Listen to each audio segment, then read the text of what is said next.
Around 50% of all first-time marriages end in divorce. Well, in blended families, the divorce rate is over 70%. And in blended families where the parents are not married, the breakup rate is even higher.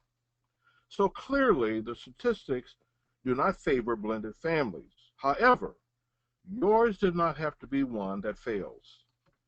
The ideas that we want to share with you today can be of help whether or not you are currently in a blended family or you're contemplating being part of one in the future. But before we go on, allow us to take a moment to introduce ourselves. I'm Jesse Johnson. And I'm Melva Thomas Johnson. We are your hosts.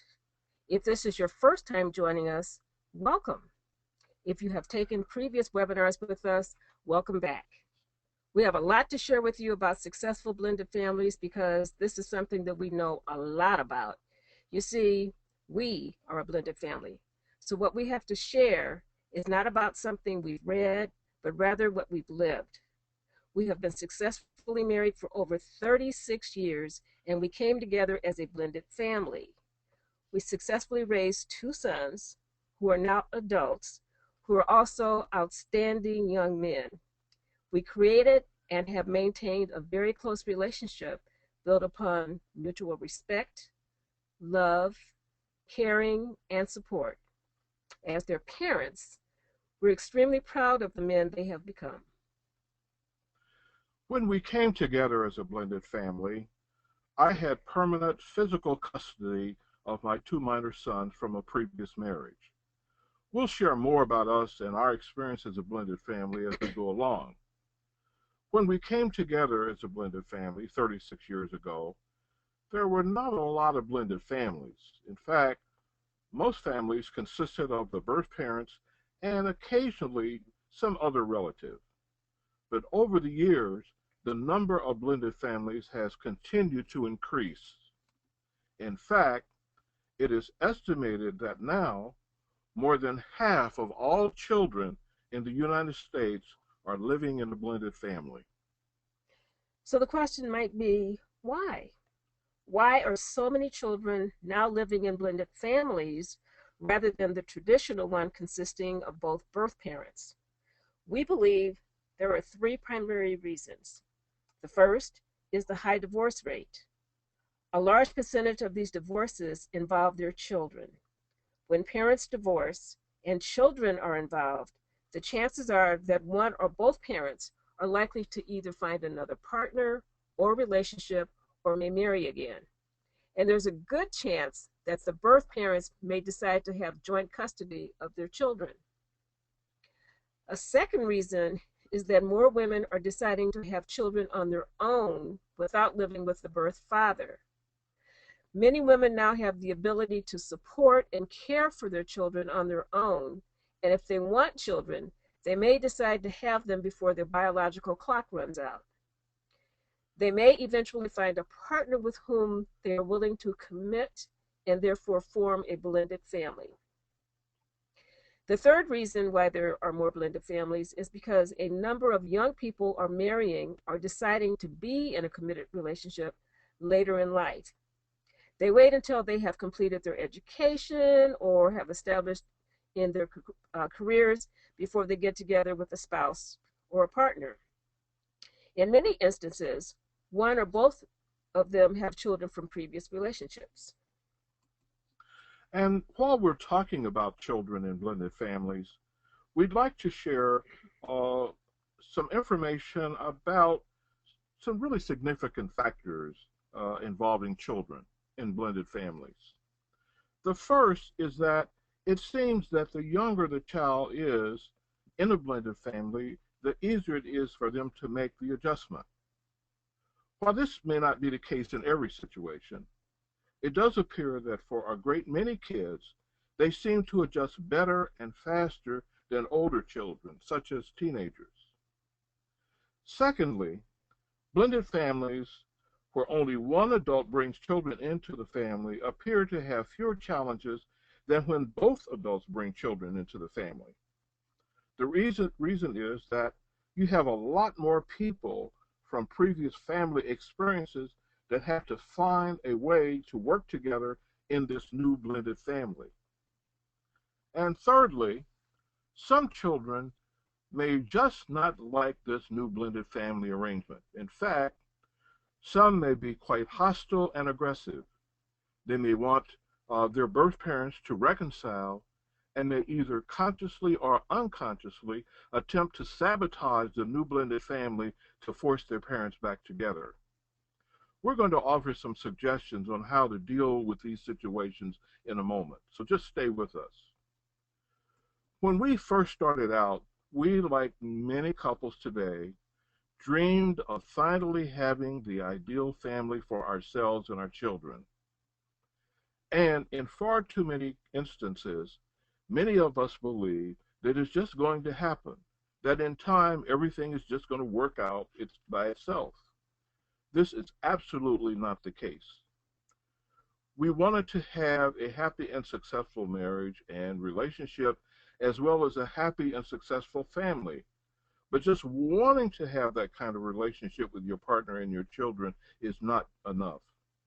It takes time and a lot of work, along with some information. Yes, and just because both of us were and still are licensed professional counselors, you would think that that would have helped us a little bit, but it didn't give us any more of an advantage than anyone else, sad to say. We had to learn how to work through issues with each other, our children, and our exes. So what we want to offer to you is the benefit of what we have learned. You might be asking, just who are these people conducting this webinar? By way of a quick introduction, since this webinar is not about us but about you, let us just give you a snapshot of who we are. We're both licensed and certified professional psychotherapists and marriage and relationship counselors with over 37 years of experience. We have a private practice. We conduct relationship seminars for couples, are public speakers and authors. We have a website, mfgmarriage.com, containing a lot of free and affordable information for couples. We also present webinars like this one that you're taking part in today, and we have devoted our professional career and lives to supporting and empowering couples who have the relationships they have longed for but haven't learned how to make it happen on their own. Blended families can be hard. It can be really challenging and difficult. That's why over 70% break up. It can also be extremely painful because your dream of having an ideal family just does not come to pass many times. The percent of blended family couples who break up who are not married is even higher, as we said a few moments ago. Is because either parent can just pack up and leave the relationship whenever they want.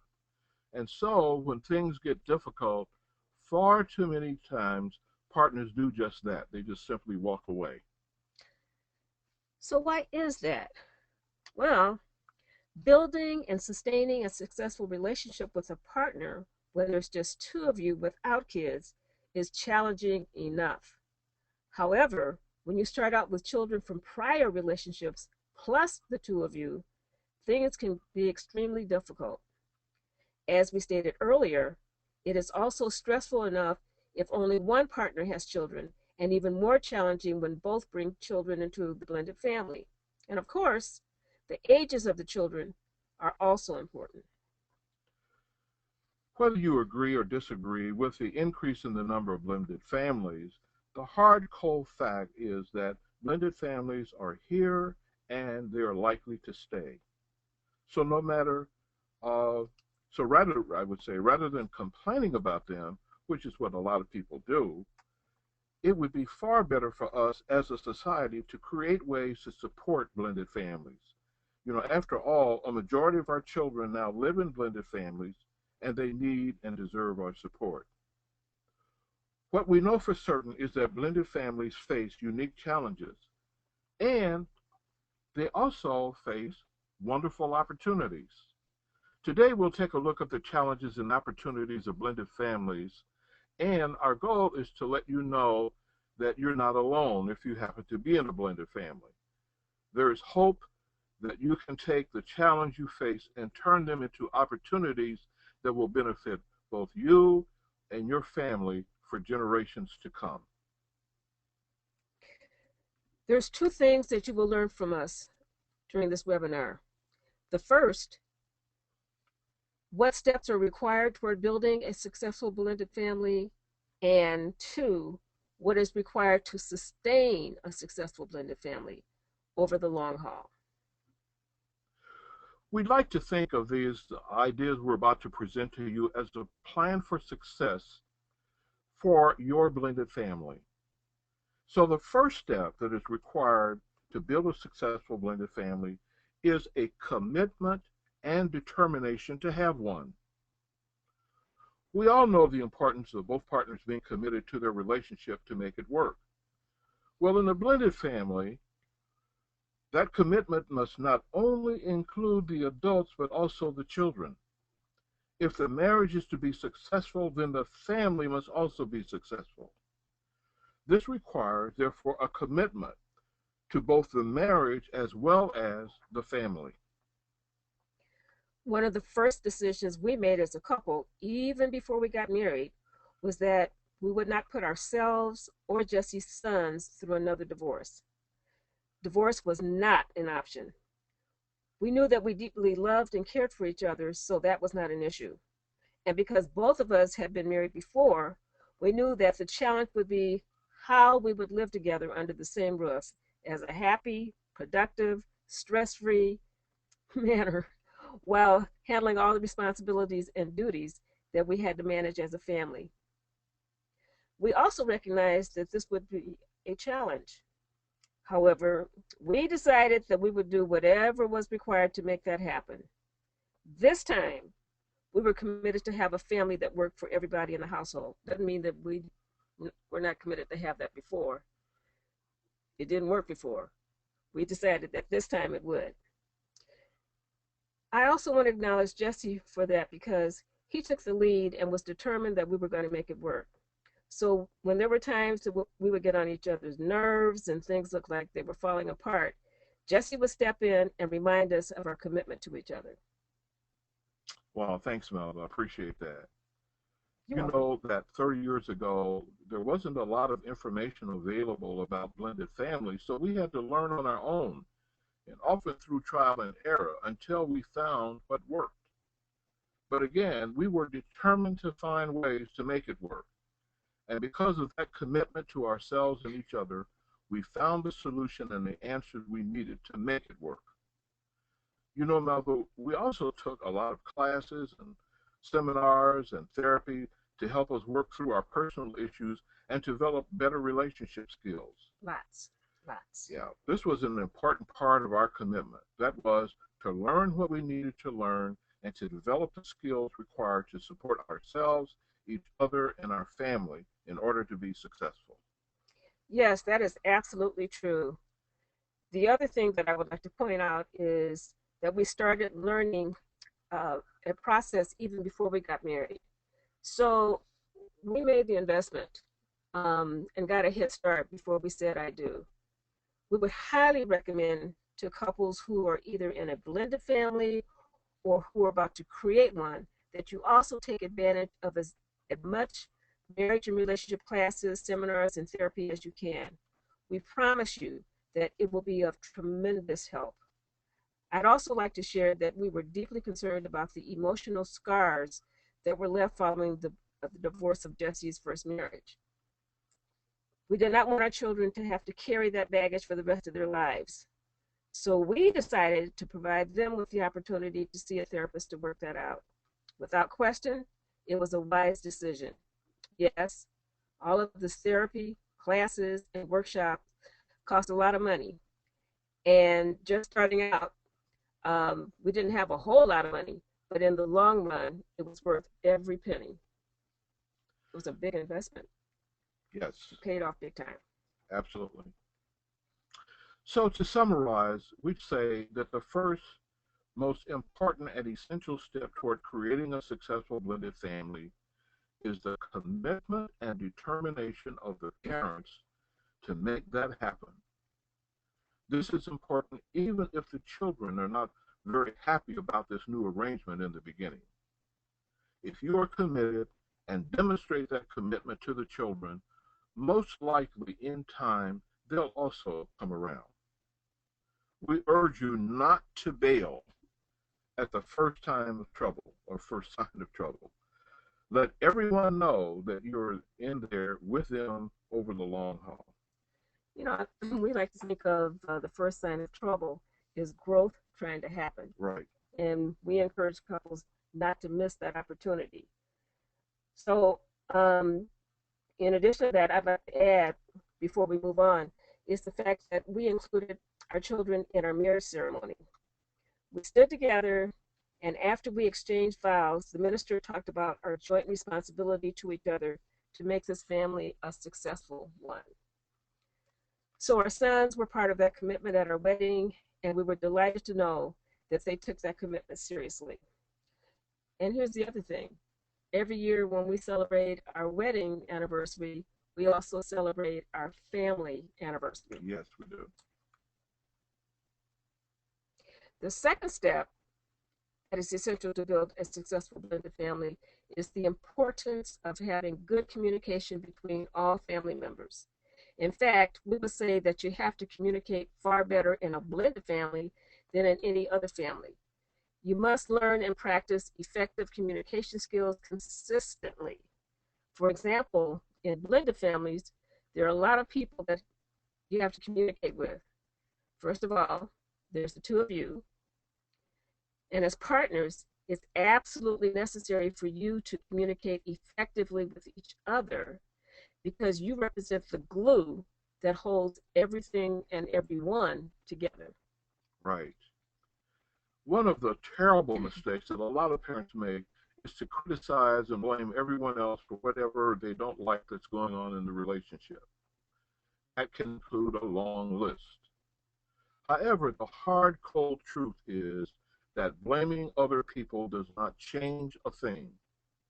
You and your partner have to find solutions to whatever is going on that must be handled. If you don't know how to communicate and refuse to learn, things are likely to begin falling apart rather quickly. And once you fall into that path and allow things to simmer over time without resolution, it could be more difficult to turn things around later. And this can take a tremendous toll on your relationship as well as that of the family. If you know that this is a problem for you in your relationship, we urge you to get help right away. Don't delay. The sooner you start to communicate better and have resolved whatever issues there are between you, the better things will be. You are likely to get some immediate relief. And remember, if your children perceive that there is a rift between you, they will often take advantage of it by playing both of you like a fiddle. For the sake of everyone in your family, you absolutely cannot allow that to happen. In addition to being able to communicate effectively with each other, you must also be able to communicate with your children, not only to communicate with them, but also to be able to work effectively together. This includes what we call creating and implementing a plan for success in your family. It includes sitting down together as a family and creating a vision as well as some important goals and dreams for all of you as a family. And after you've done that, then as parents, you need to take the lead toward establishing the rules about how you will relate and work together as a family, as well as the duties and responsibilities of family members, such as chores and so forth, and how the household will be managed. What is expected, for example, if a problem comes up, and what are the steps that each of you will take in order to get it resolved? And as far as the children are concerned, your expectations about school attendance, their behavior, grades, homework, and so forth. And while we recommend that the vision and goals be discussed with the family as a unit, we highly recommend that the rules and expectations should be discussed privately between the parents and agreed to jointly. Then they should be presented to the children by both parents in a family meeting, for example. The meeting should allow the children to ask questions to make sure they fully understand what is expected of them. However, they do not have the right to debate the merits of what is expected of them. The parents are in charge. That's the bottom line. And I think, the whole thing about the rules and expectations, it's about setting up a safe structure for people to function Right. Successfully, Mm-hmm. so that when family members are in the process of manifesting their vision, that they have some structure with it. Absolutely. And we also highly recommend that the birth parent be the one to take the lead in enforcing the rules with their children. Now, why? It's because it is more likely to be better received than from a step parent. If the parent insists and enforces the rules, then the child is more likely to be responsive in a positive way. Mothers, for example, should not attempt to force a stepfather into the role of enforcer for all the kids in the household. That is a role that you, as the birth parent, must assume, and it cannot be relinquished to any other person other than you. The step parent can be a supporter, but not the enforcer. Along with what is expected by the children, we also recommend that the list include the rewards for them doing what is expected, as well as the consequences if they do not. And we also suggest that these be written out, that every family member be given a copy, and that one or more be posted on the refrigerator door, the bathroom, mirrors, and so forth, any place where it can be seen. This is a reminder to each family member of what is expected. As you say that, I'm thinking about some of the birth parents that you've talked to, that I've talked to, where the birth parent will say that if there's something going on between the stepchild and the step parent, there have been times that the birth parent would say to the step parent to work it out on their own with the children, Mm-hmm. and that would never work. Right. Which is why what you just shared is so important.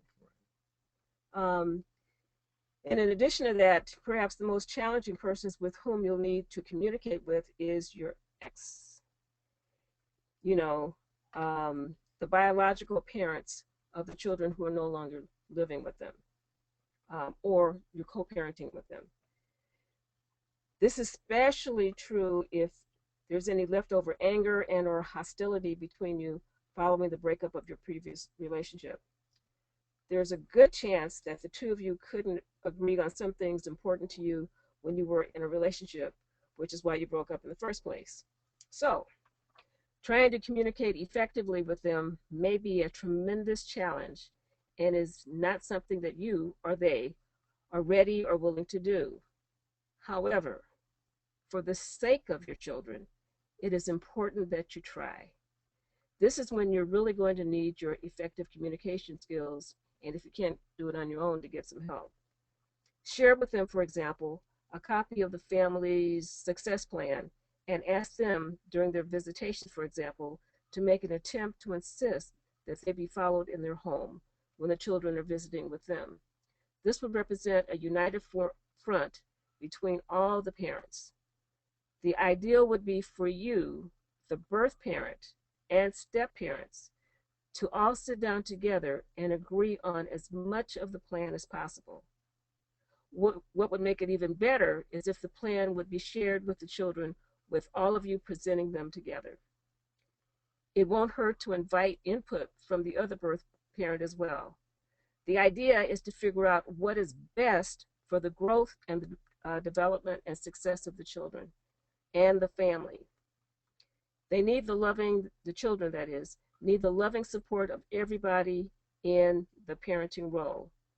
This would really demonstrate a united front among all the parents, so regardless of which house the children were in at any given time, the same plan would be expected to be followed. Now, this could very well be ideal. It may not be possible in all circumstances, but do your best to communicate. This may be the best that you can do. In addition to the biological parents, this may also include the children's grandparents, aunts, uncles, and other family members. We'd also like to add that if there are issues between you and the birth parents, you must be the one to deal with it. Don't expect your partner to do it for you, because the issue is really between you, the birth parent, and your children. You may be reluctant to stand up to them because of your prior experiences. However, you must do so for the sake of your children and your family. Allow me to give a personal example in our relationship.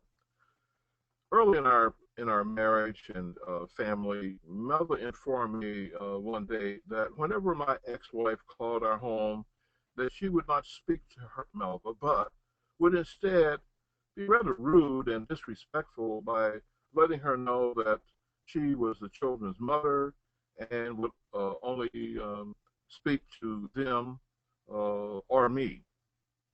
When Melva told me this, I called my ex-wife and told her that I would not tolerate her being disrespectful to Melva, and that she was entitled to respect because, after all, Melva was supporting me in caring for our children. She did this, I said, not because she was required to do so, but out of the goodness of a loving heart.